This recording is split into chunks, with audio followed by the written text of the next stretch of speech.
অনেক সময় বলে থাকি অনেকে যে ছয় গোসাইড ছয় মত, ছয় গোসাইড ছয় পথ। বাস্তবে কিন্তু তা নয়। ছয় গোসাইড একই মত, ছয় গোসাইড একই পথ।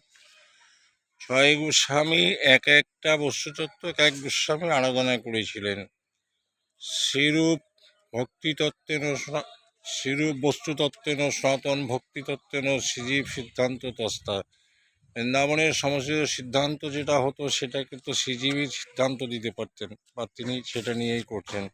দাস রঘুনাথ লীলা সতীঞ্চ রঘুনাথ ভট্ট, শ্রুতি শব্দে বেদ, বেদ সম্বন্ধে রঘুনাথ ভট্ট জ্ঞাত ছিলেন। এটাই হচ্ছে ছয়জনার একই মত, ছয়জনার একই পথ। এক একজনে এক একটা বিশেষত্ব অর্জন করেছিলেন, যেটা আমরা বলে থাকি একটা জেনারেল ডাক্তার আর একটা হচ্ছে সার্জেন। এরা এক একজনে এক এক বিষয়ের উপর অভিজ্ঞতা ছিল।